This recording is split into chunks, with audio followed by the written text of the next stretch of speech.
Okay, let's see. Solly here. Max excused. Elliott here. Crampton. No.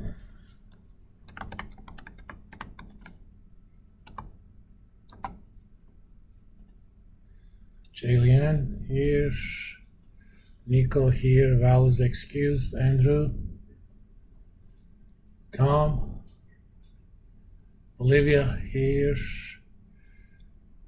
McDaniel. Mobley excused. Rosie here. Django excused. And Dallas excused. All right. It's close to half of the class is not here today. I'm gonna talk about something that I was planning for later, but it's kind of also timely. We're gonna talk about federal funds rate futures. I also call that reading the Fed tea leaves.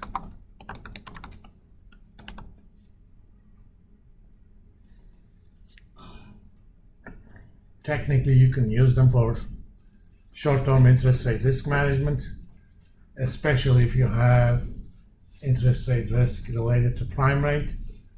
Even though there are no prime rate futures, typically prime rate is 3 points above the upper end of the Fed funds rate. Currently it's 550. The bracket is 525, 550. So prime rate is 850. If on Wednesday Fed increases the interest rates by 25 basis points, prime rate will also increase. So if you have risk like that, you may use those to manage that risk. I'm not doing it, but maybe I should. I have a home equity loan where the interest rates are linked to prime rates. I have one that's prime -1, the other prime +1. If my bank actually allowed me to do those, I could have managed that risk. Now, the way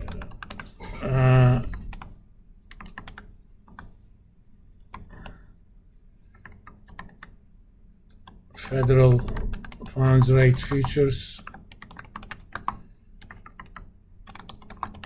I'm going to call it FFRF, are based on monthly average of effective federal funds rate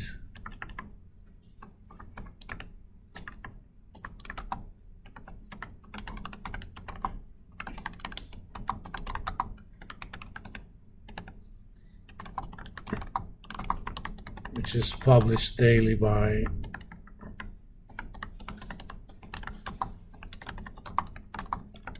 New York Fed.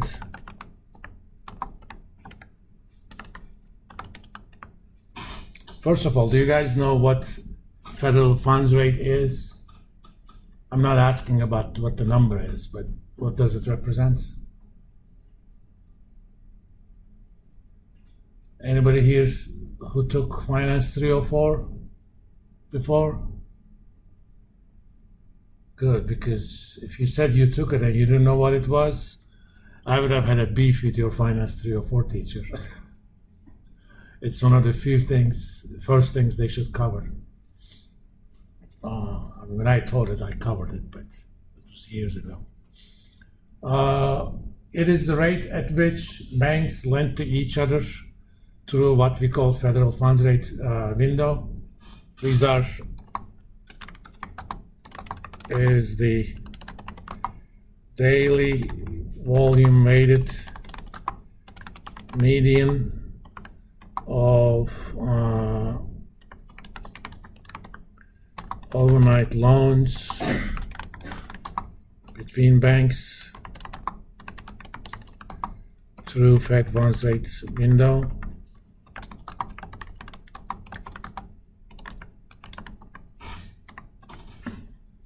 All banks have to keep reserves by law. that rate varies, but I think it's about 10% these days. But certain banks will have excess reserves, so certain banks will have shortage of reserves at the end of the day.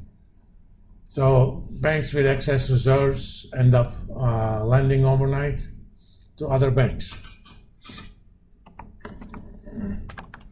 Fed monetary policy uses the EFFR as its main market tool.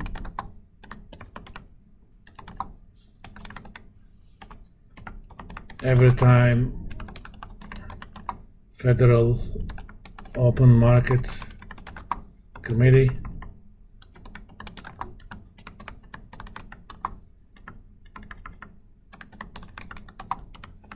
FOMC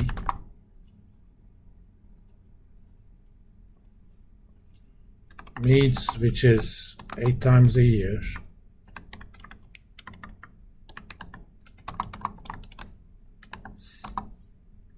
it makes a decision on brackets where they target EFFR. If it wants to become too high,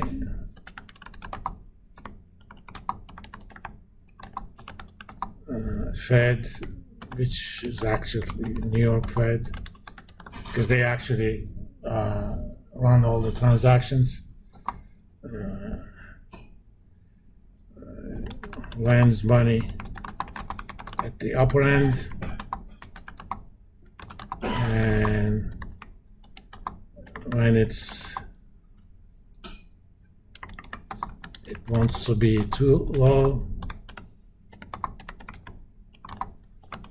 Fed borrows money at the lower end.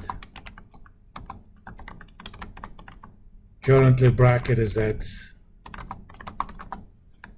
525, 550. And typically,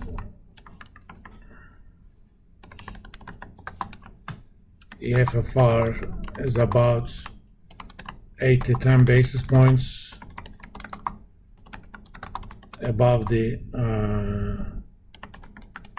lower end of the bracket.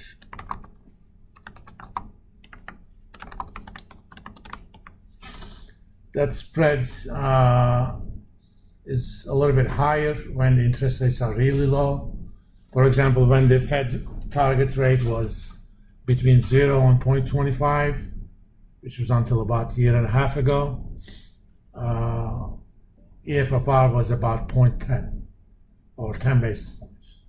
Nowadays, it's about 8.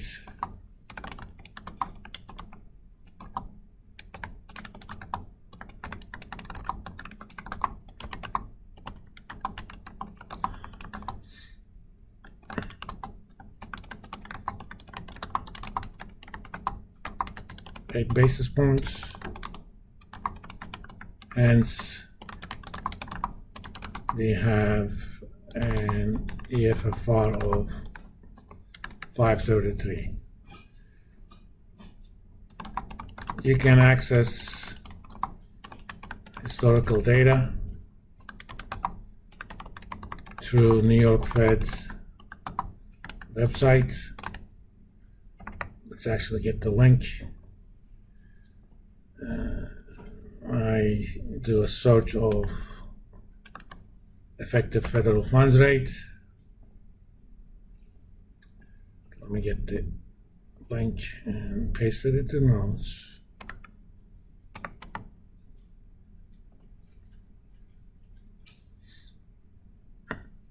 For example, last Friday, it ranged anywhere from 530 to 550.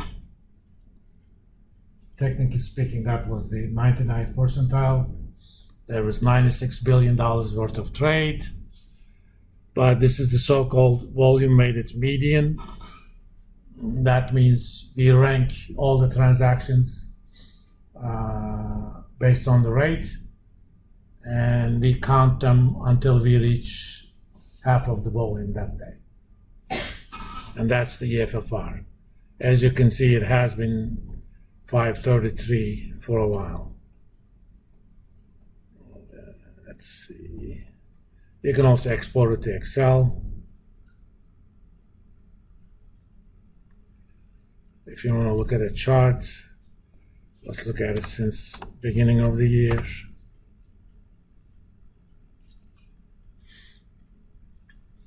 The blue line is the EFFR,